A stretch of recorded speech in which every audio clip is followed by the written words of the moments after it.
पश्चिम बंगाल के गवर्नर श्रीमान जगदीप धनखड़ जी,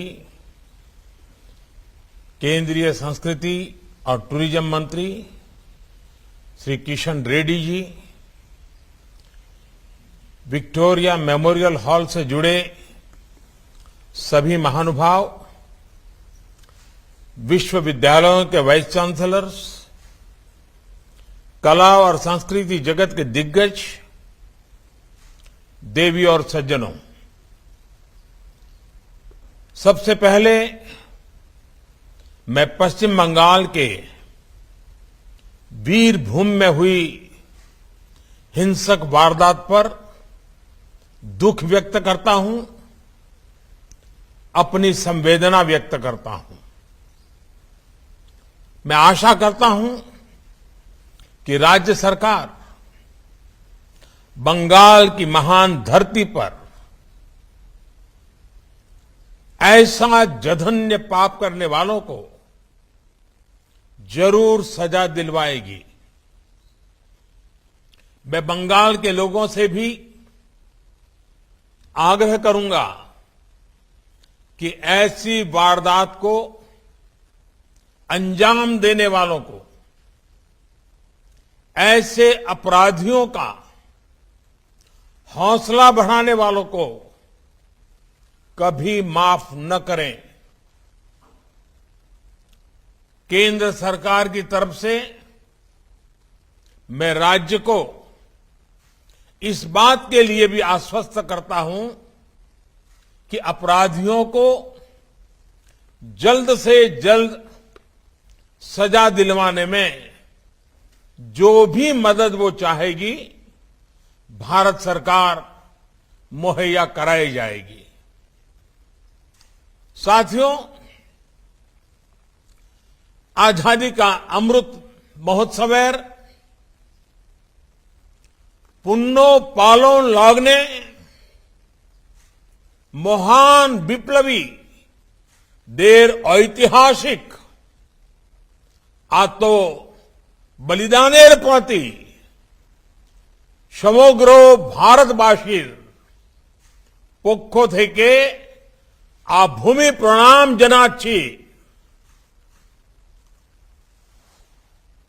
शहीद दिवस पर मैं देश के लिए अपना सर्वस्व न्योछावर करने वाले सभी वीर वीरांगनाओं को कृतज्ञ राष्ट्र की तरफ से भावांजलि अर्पित करता हूं।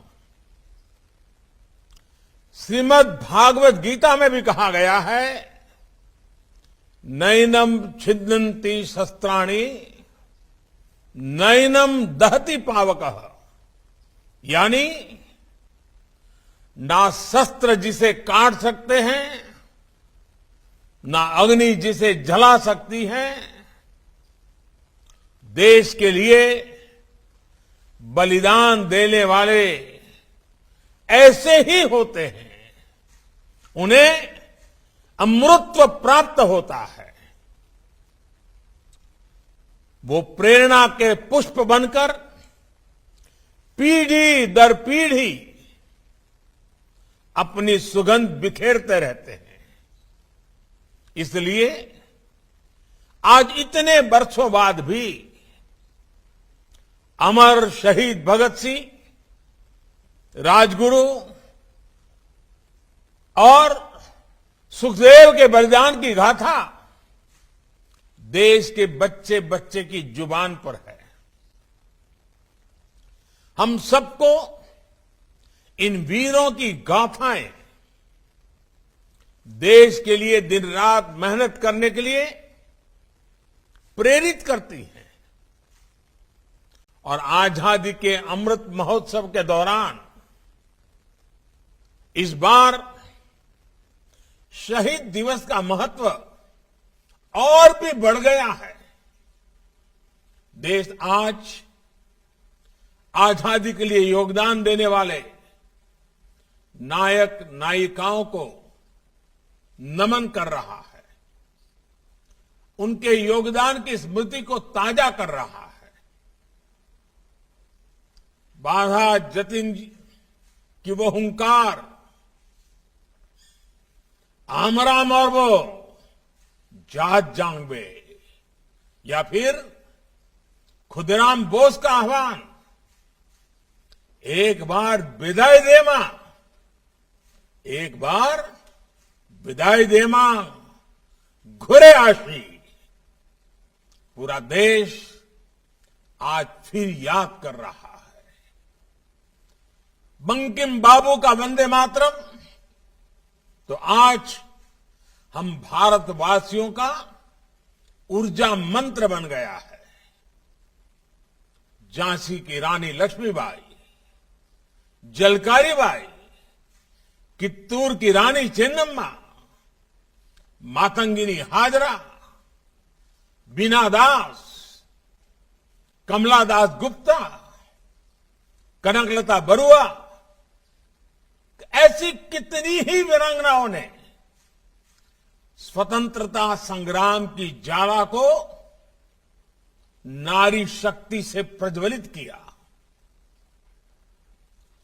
ऐसे सभी वीरों की स्मृति में आज सुबह से ही अनेक जगहों पर प्रभात फेरियां निकाली गई हैं। स्कूल कॉलेजों में हमारे युवा साथियों ने विशेष कार्यक्रम आयोजित किए हैं। अमृत महोत्सव के इसी ऐतिहासिक कालखंड में शहीद दिवस पर विक्टोरिया मेमोरियल में विप्लवी भारत गैलरी का लोकार्पण हुआ है। आज नेताजी सुभाष चंद्र बोस, अरविंद घोष, रासबिहारी बोस, खुदीराम बोस, बाघा जतीन, बिनॉय, बादल, दिनेश, ऐसे अनेक महान सेनानियों की स्मृतियां से ये जगह पवित्र हुई है। निर्भीक सुभाष गैलरी के बाद आज विप्लवी भारत गैलरी के रूप में पश्चिम बंगाल की कोलकाता की हेरिटेज में एक खूबसूरत मोती और जुड़ गया है। साथियों, विप्लवी भारत गैलरी बीते वर्षों में पश्चिम बंगाल की समृद्ध सांस्कृतिक और ऐतिहासिक धरोहरों को संजोने और संवारने की हमारी प्रतिबद्धता का भी प्रमाण है। यहां की आइकॉनिक गैलरीज हो, ओल्ड करेंसी बिल्डिंग हो, बेल्वेडेयर हाउस हो, विक्टोरिया मेमोरियल हो या फिर मेटकाफ हाउस, इनको और भव्य और सुंदर बनाने का काम करीब करीब पूरा हो चुका है। विश्व के सबसे पुराने म्यूजियम में से एक कोलकाता के ही इंडियन म्यूजियम को भी नए रंग रूप में दुनिया के सामने लाने के लिए हमारी सरकार काम कर रही है। साथियों, हमारे अतीत की विरासतें हमारे वर्तमान को दिशा देती है, हमें बेहतर भविष्य गढ़ने के लिए प्रेरित करती है। इसलिए आज देश अपने इतिहास को, अपने अतीत को ऊर्जा के जागृत स्रोत के रूप में अनुभव करता है। आपको वो समय भी याद होगा जब हमारे यहां आए दिन प्राचीन मंदिरों की मूर्तियां चोरी होने की खबरें आती थी। हमारी कलाकृतियां बेधड़क विदेशों में स्मगल होती थी, जैसे उनकी कोई अहमियत ही नहीं थी। लेकिन अब भारत की उन धरोहरों को वापस लाया जा रहा है और अभी हमारे किशन रेड्डी जी ने विस्तार से उसका वर्णन भी किया है। 2 दिन पहले ही ऑस्ट्रेलिया ने दर्जनों ऐसी मूर्तियां, पेंटिंग्स और दूसरी कलाकृतियां भारत को सौंपी हैं। इनमें से अनेक पश्चिम बंगाल से संबंधित है। पिछले साल भारत को अमेरिका ने भी लगभग 150 कलाकृतियां लौटाई थी। जब देश का सामर्थ्य बढ़ता है, जब 2 देशों के बीच अपनत्व बढ़ता है, तो इस तरह अनेकों उदाहरण सामने आते हैं। आप इसका अंदाजा इसी से लगा सकते हैं कि 2014 से पहले के कई दशकों में सिर्फ दर्जन भर प्रतिमाओं को ही भारत लाया जा सका था, लेकिन बीते 7 सालों में ये संख्या 225 से भी अधिक हो चुकी है। अपनी संस्कृति, अपनी सभ्यता की ये निशानियां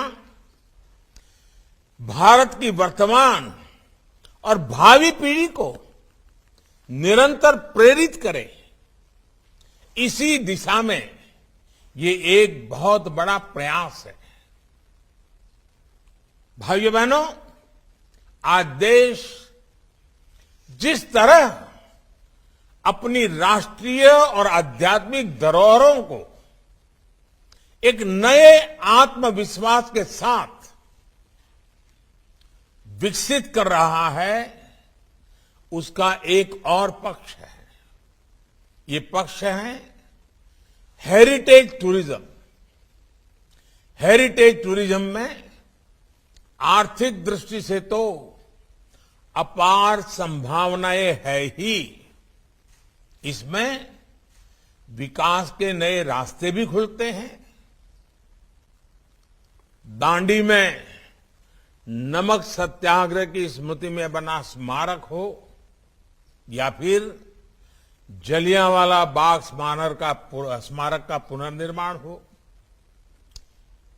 एकता नगर केवड़िया में स्टैच्यू ऑफ यूनिटी हो या फिर पंडित दीनदयाल उपाध्याय जी का स्मारक का निर्माण, दिल्ली में बाबा साहब मेमोरियल हो या फिर रांची में भगवान बिरसा मुंडा मेमोरियल पार्क और संग्रहालय, अयोध्या बनारस के घाटों का सुंदरीकरण हो या फिर देश भर में ऐतिहासिक मंदिरों और आस्था स्थलों का जीर्णोद्धार, हेरिटेज टूरिज्म बढ़ाने के लिए भारत में एक राष्ट्रव्यापी अभियान चल रहा है।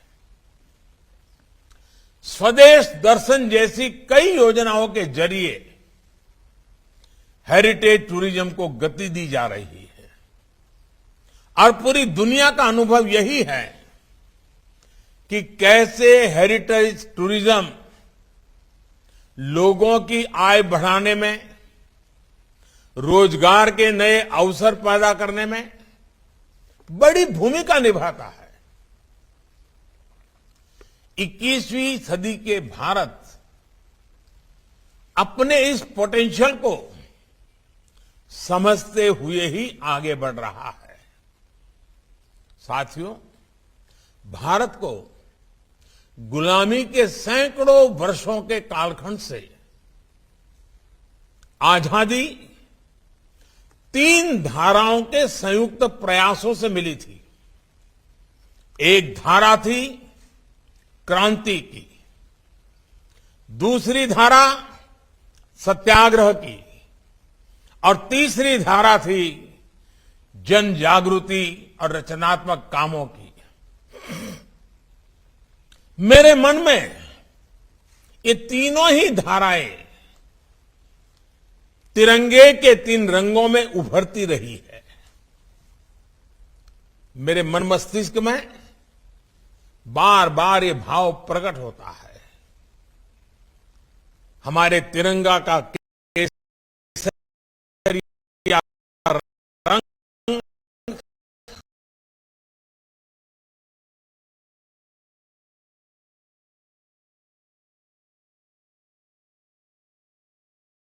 का, भारतीय मूल्यों पर आधारित शिक्षा के प्रचार प्रसार का, देशभक्ति से जुड़ी साहित्यिक रचनाएं, भक्ति आंदोलन, ये सारी बातें उसके साथ निहित है। और तिरंगे के अंदर नीले चक्र को मैं भारत की सांस्कृतिक चेतना का प्रतीक के रूप में देखता हूं। वेद से विवेकानंद तक, बुद्ध से गांधी तक ये चक्र चलता रहा। मथुरा के वृंदावन, कुरुक्षेत्र के वृंदावन के मोहन, उनका सुदर्शन चक्र, और पोरबंदर के मोहन का चरखाधारी चक्र, ये चक्र कभी रुका नहीं। और साथियों, आज जब मैं विप्लवी भारत गैलरी का उद्घाटन कर रहा हूं, तो तिरंगे के 3 रंगों में नए भारत का भविष्य भी देख रहा हूं। केसरिया रंग अब हमें कर्मठता, कर्तव्य और राष्ट्रीय सुरक्षा की प्रेरणा देता है। सफेद रंग अब सबका साथ, सबका विकास, सबका विश्वास और सबका प्रयास का पर्याय है। हरा रंग आज पर्यावरण की रक्षा के लिए, रिन्यूएबल एनर्जी के लिए भारत के बड़े लक्ष्यों का प्रतीक है।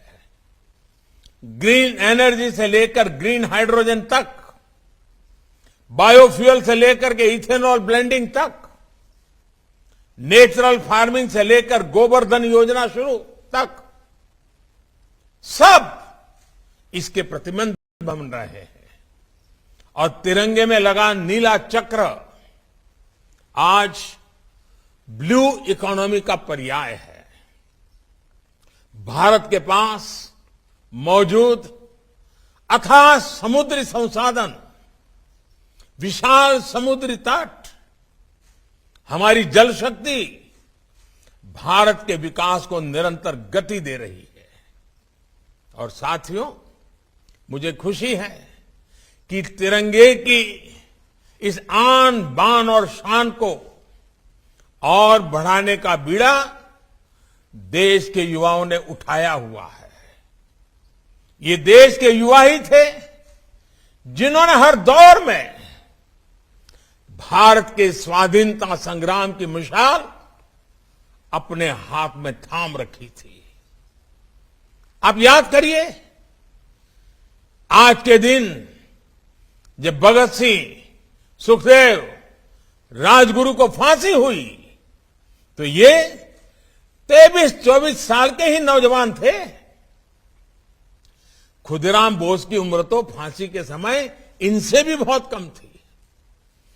भगवान बिरसा मुंडा 25-26 साल के थे। चंद्रशेखर आजाद 24-25 साल के थे। और इन्होंने अंग्रेजी हुकूमत को थरा कर रख दिया था। भारत के युवाओं का सामर्थ्य न तब कम था और न आज कम है। मैं देश के युवाओं से कहना चाहता हूं, कभी अपनी शक्तियों को, अपने सपनों को कम नहीं आंकिएगा। ऐसा कोई काम नहीं जो भारत का युवा कर ना सके। ऐसा कोई लक्ष्य नहीं जो भारत का युवा प्राप्त ना कर सके। आजादी के 100 वर्ष होने पर भारत जिस भी ऊंचाई पर होगा, 2047 में हिंदुस्तान जहां जिस ऊंचाई को पहुंचेगा वो आज के युवाओं के दम पर ही होगा।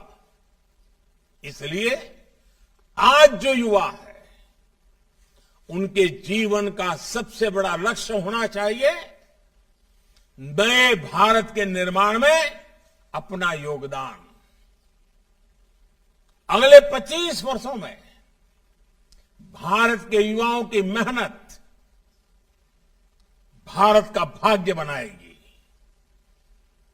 भारत का भविष्य संवारेगी। साथियों, भारत की आजादी के आंदोलन ने हमें हमेशा एक भारत श्रेष्ठ भारत के लिए काम करने की प्रेरणा दी है। आजादी के मत वालों की क्षेत्रीयता अलग अलग थी, भाषाएं बोलियां भिन्न भिन्न थी, यहां तक कि साधन संसाधनों में भी विविधता थी। लेकिन राष्ट्र सेवा की भावना और राष्ट्रभक्ति एक निष्ठ थी। वो भारत भक्ति के सूत्र से जुड़े थे, एक संकल्प के लिए लड़े थे, खड़े थे। भारत भक्ति का यही शाश्वत भाव भारत की एकता, अखंडता आज भी हमारी सर्वोच्च प्राथमिकता होनी चाहिए। आपकी राजनीतिक सोच कुछ भी हो, आप किसी भी राजनीतिक दल के हो, लेकिन भारत की एकता अखंडता के साथ किसी भी तरह का खिलवाड़ भारत के स्वतंत्रता सेनानियों के साथ सबसे बड़ा विश्वासघात होगा। बिना एकता हम एक भारत श्रेष्ठ भारत की भावना को भी सशक्त नहीं कर पाएंगे। देश की संवैधानिक संस्थाओं का सम्मान, संवैधानिक पदों का सम्मान, समस्त नागरिकों के प्रति समान भाव, उनके प्रति संवेदना देश की एकता को बल देते हैं। आज के इस समय में हमें देश की एकता के खिलाफ काम कर रहे प्रत्येक तत्व पर नजर रखनी है, उसका कड़ाई से मुकाबला करना है। आज जब हम आजादी का अमृत महोत्सव मना रहे हैं तो एकता के इस अमृत की रक्षा करना ये भी हमारा बहुत बड़ा दायित्व है। भाइयों बहनों, हमें नए भारत में नई दृष्टि के साथ ही आगे बढ़ना है। ये नई दृष्टि भारत के आत्मविश्वास की है, आत्मनिर्भरता की है, पुरातन पहचान की है, भविष्य के उत्थान की है और इसमें कर्तव्य की भावना का ही सबसे ज्यादा महत्व है। हम आज अपने कर्तव्यों का जितनी निष्ठा से पालन करेंगे, हमारे प्रयासों में जितनी पराकाष्ठा होगी, देश का भविष्य उतना ही भव्य होगा। इसलिए आज कर्तव्य निष्ठा ही हमारी राष्ट्रीय भावना होनी चाहिए, कर्तव्य पालन ही हमारी राष्ट्रीय प्रेरणा होनी चाहिए, कर्तव्य ही भारत का राष्ट्रीय चरित्र होना चाहिए। और ये कर्तव्य है क्या? हम बहुत आसानी से अपने आसपास अपने कर्तव्यों के संबंध में निर्णय भी कर सकते हैं, प्रयास भी कर सकते हैं, परिणाम भी ला सकते हैं। जब हम सड़कों पर चलते हुए ट्रेनों में, बस अड्डों पर, गलियों में, बाजारों में गंदगी नहीं फैलाते, स्वच्छता का ध्यान रखते हैं, तो हम अपने कर्तव्य का पालन करते हैं। समय पर वैक्सीनेशन कराना, जल संरक्षण में योगदान देना, पर्यावरण बचाने में मदद करना भी कर्तव्य पालन का ही तो एक उदाहरण है। जब हम डिजिटल पेमेंट करते हैं, दूसरों को इसके प्रति जागरूक करते हैं, उनको ट्रेन करते हैं, तो वो भी अपने कर्तव्य का पालन करते हैं। जब हम कोई स्थानीय उत्पाद खरीदते हैं, वोकल फॉर लोकल होते हैं, तब भी हम अपने कर्तव्य का पालन करते हैं। जब हम आत्मनिर्भर भारत अभियान को गति देते हैं, तो अपने कर्तव्य का पालन करते हैं। मुझे इस बात की भी खुशी है कि आज ही भारत ने $400 बिलियन यानी 30 लाख करोड़ रुपए के प्रोडक्ट्स के एक्सपोर्ट का नया रिकॉर्ड बनाया है। भारत का बढ़ता हुआ एक्सपोर्ट हमारी इंडस्ट्री की शक्ति, हमारे एमएसएमईज, हमारी मैन्युफैक्चरिंग क्षमता, हमारे एग्रीकल्चर सेक्टर के सामर्थ्य का प्रतीक है। साथियों, जब एक एक भारतीय अपने कर्तव्य को सर्वोच्च प्राथमिकता देगा, पूरी निष्ठा से उसका पालन करेगा, तो भारत को आगे बढ़ने में कोई मुसीबत नहीं आएगी, आगे बढ़ने से कोई रोक नहीं पाएगा। हम अपने आसपास देखें तो लाखों लाख युवा, लाखों लाख महिलाएं, हमारे बच्चे, हमारे परिवार कर्तव्य की इसी भावना को जी रहे हैं। ये भावना जैसे जैसे प्रत्येक भारतीय का चरित्र बनती जाएगी, भारत का भविष्य उतना ही उज्जवल होता जाएगा। मैं कवि मुकुंद दास जी के शब्दों में कहूं तो, कि आनंदो ध्वनि उठ लो, कि आनंदो ध्वनि उठ लो, बोंगो भूमे, बोंगो भूमे, बोंगो भूमे, बोंगो भूमे, भारत भूमे। जेगेच्छे आज भारतवासी आर की माना शोने, लेगेच्छे आपुन काये जार जान निशे मोने। कोटि कोटि भारतीयों की भावना निरंतर सशक्त हो, क्रांति वीरों की भावना से हमें हमेशा प्रेरणा मिलती रहे। इसी कामना के साथ विप्लवी भारत गैलरी के लिए मैं फिर से आप सबको बहुत बहुत बधाई देता हूं। वंदे मातरम। धन्यवाद।